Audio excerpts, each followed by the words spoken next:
Дараагийн мэдээг танилцуулъя. Япон улсад сүүлийн үед ханиад томоо нэмэгдэх болсон за үүнтэй холбоотойгоор олон нийтэд одоо судалгааны үр дүнг танилцуулж байгаа юм байна. За хамрыг давстаа усаар зайлах уламжлалт арга нь ханиад томоноос сэргийлэх үр дүнтэй арга болохыг сүүлийн үед гарсан судалгаагаар тогтоосон байна. Амьсгалын замын одоо дээд замын халдвар вирус гэж нэрлэгддэг ханиад өвчин хүн бүрт бол жилд 3 удаа дунджаар 9 удаа өдөр бол үргэлжлэгээр тусдаг юм байна. Ханиад нь антибиотикт хариу үйлдэл үзүүлдэггүй. За ихэнх жоргун юмуд бол дунд цэргийн үр дүн үүдгийг судалгаанаас харж болно. За гэтэл сүүлийн жилүүдэд насанд хүрэгч болон хүүхдүүдийн аль аль нь бол ханиатай тэмцэхэд энэ хамрыг давстаа усаар зайлах эртний практик арга нь үр дүнтэй болохыг харуулсан судалгаа гарч ирсэн байна. Хамрыг давстаа усаар угаах нь өвчний үргэлжлэх хугацаа богиносгоо зогсохгүй бусад хүмүүст вирусын халдвар дамжуулахыг бууруулах, за антибиотикийн хэрэгцээг багасгах, өвчтний эмнэлэгт хэвтэж эмчлүүлэх эрсдлийг бууруулж чадна гэж тогтоосон.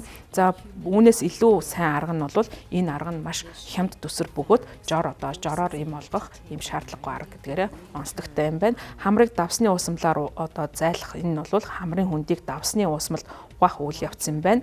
За хамрыг давстаа усаар угаахдаа шахуургаар шүршигч одоо сав ашиглах болохыг зарим судалгаанд дурдсан. За гэхдээ бусад судалгаанд оролцогчид цайны данхтай төстэй уламжилт нийтийн савыг бол ашиглаж хамраа зайлдаг юм байна. За хамрыг энэхүү зайлах энэхүү арга нь 5000 гаруй жилийн түүхтэй энтхийн уламжлалт одоо анагаах ухааны систем болох аюрведийн уламжлалаас гаралтай ийм арга юм байна. Нийтийн савыг 15 дугаар зууны үеэс эхэлдэг гэж үздэг. За мөн 2012 онд доктор Оз гэдэг Америкт одоо нэртэй ийм эмч бол Офра Winfrey-гийн шоун дээр бол энэхүү нийтийн савыг ашиглаж хамраа яаж зайлах тухай олон нийтэд үзүүлсэн. Америкийн олон нийтийн анхаарлыг татаж байсан эртний грек ромын эмч нар өөрсдийн одоо хамрыг угаах юм төхөөрөмжтэй байсан. За иймэрхүү дадлыг олон зуун жилийн өмнө бол хэрэгжилж байсан.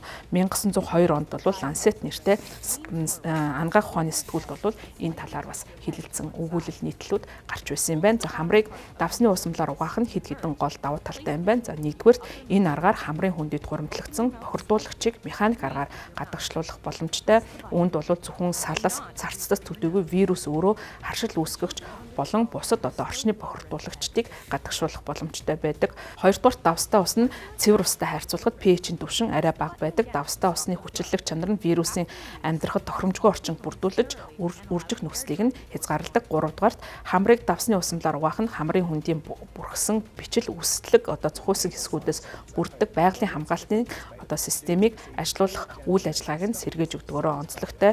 За энэхүү Цилиа нэртэй одоо хамгаалтын систем нь урсдаг шатчиг альжиж вирус болон бусад гадны тоосонцрыг биеэс гадагшуулдаг. Хамрыг давсны усамлаар угаах нь энэ системийг үр дүнтэй ажиллуулахад тустай байдаг.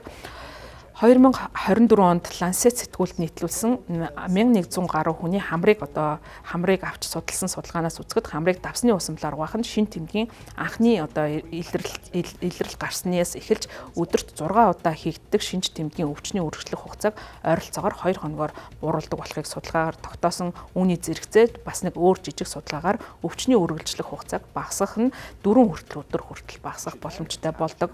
Самсаргүй байдлаар 10 удаа хяналт тогтоох шинжилгээнээс үзэхэд давсны усамлаар угаах нь харшлын эмийн хэрэглээг 62%-аар бууруулах боломжтой болохыг харуулсан байна. За энэ нь бол архаг хамар битүүрэх, хамраас нусгоожих энэхүү одоо давтагдах байдлыг бол бууруулдагаараа онцлогтой гэж судалгаанаас харагдсан.